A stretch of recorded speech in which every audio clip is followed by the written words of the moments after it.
Hello guys, welcome back again sa ating YouTube channel, no, The Action Man. Una sa lahat, mega love shoutout po sa lahat ng mga kakampeng at sa mga hindi man mga kakampeng. Kung interesado ka sa bidyong ito, patapusin mo na hanggang dulo at huwag nyo nang kalimutan na i-like at i-share ang ating video para malaman naman ng ilan sa ating mga kababayan na nagtutulog-tulugan sa katotohanan.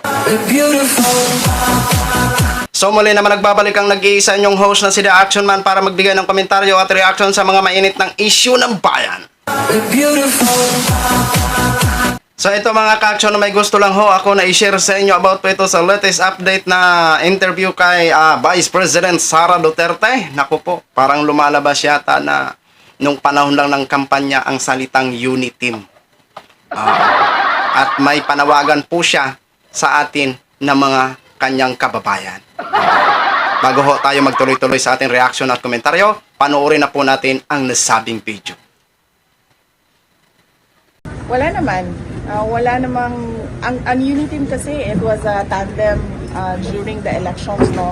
Ngayon naman, ang trabaho namin is hindi na pangangampanya. Ang trabaho namin is President and Vice President.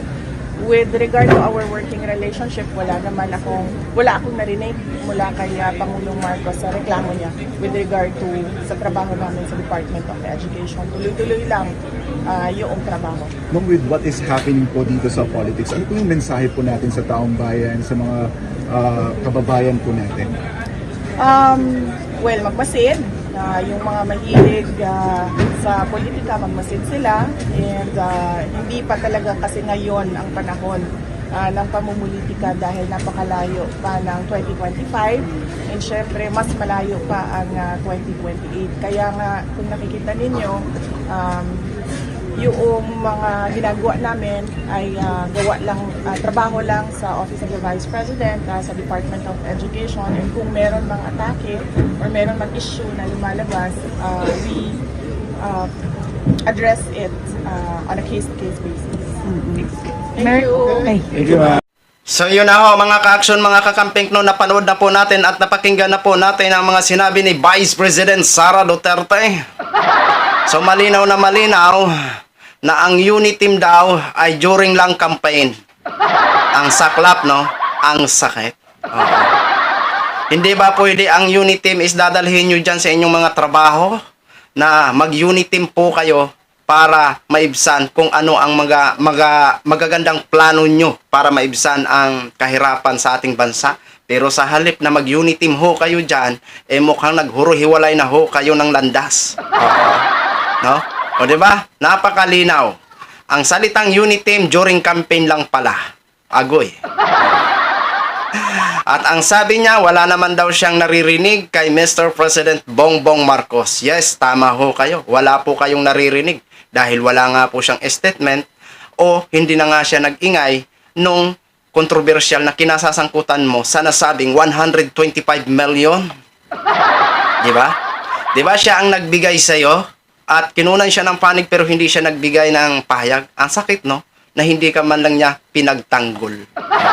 Sino ba ang nagbigay sa iyo ng 125 million na walang access sa Congress? Diba si Mr. President Bongbong Marcos? Pero hinayaan ka lang niya. Oo. Isa lang po ang ibig sabihin niyan. Ayaw niyang sumabit. Diba? At doon sa sinasabi mong sa ating mga kababayan na mapagmasid, ang ganda pakinggan, Vice President Sara Duterte, na mapagmasid ho tayo. Pero ang tanong, ikaw po ba ay nagmamasid din sa ating mga kababayan kung marami pa ba ang nagtitiwala sa'yo?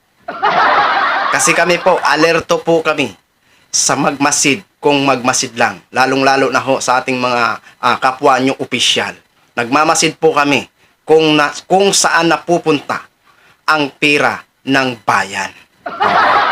Kaya, ang masasabi ko lang, sana yung Uniteam na yun is patuloy nyo sana ipaglaban na sabihin nyo may Uniteam pa rin kami.